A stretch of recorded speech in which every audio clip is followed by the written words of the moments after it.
बोला ना के कर हमा। म्यूजिक बाय मुन्ना मिश्रा।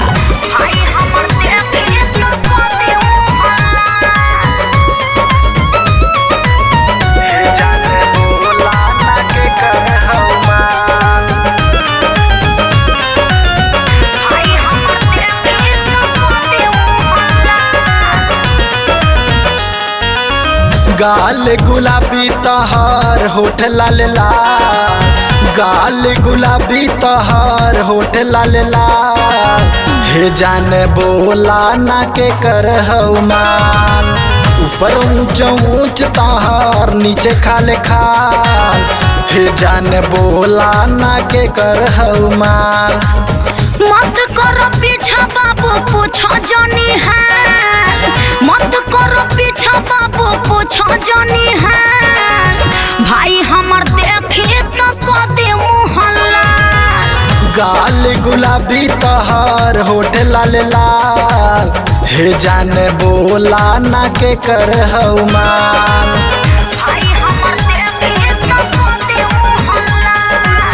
हे जाने बोला ना के कर हमार।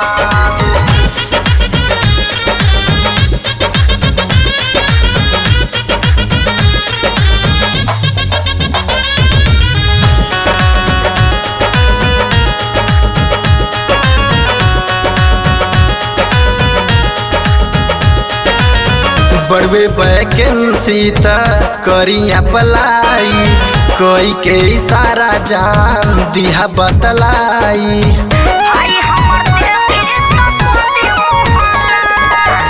कैसे बताई तो है कैसे समझाई, मोटे मोटे साढ़ नियन बाटे हमर भाई। पाबते मौका तोहर करी है बुरा हाल, पाबते मौका तोहर करी है बुरा हाल। मत कर पीछा बाबू पूछा जानी हाल। गाल गुलाबी तहार होठ लाल लाल।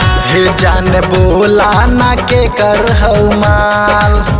भाई हमर देखी तो कदे मोहल्ला, कदे मोहल्ला।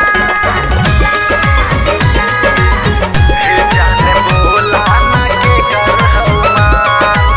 म्यूजिक बाय मुन्ना मिश्रा।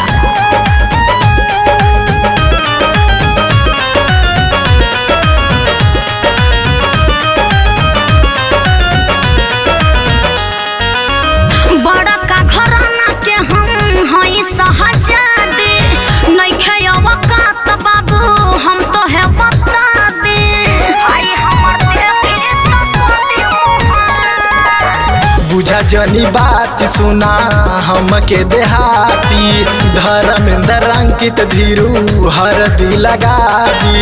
निषाद जी से करा शादी चला ससुरा, निषाद जी से करा शादी चला ससुरा। हे जाने बनी जाना अब हमार माल। मत करो पीछा बाबू पूछा जानी है, मत करो पीछा बाबू पूछा जानी है। भाई हमर देखी तो कदे मोहल्ला। गाल गुलाबी तहार होठ लाल लाल। हे जान बनी जाना अब हमार माल। अरे बात बुझल करो।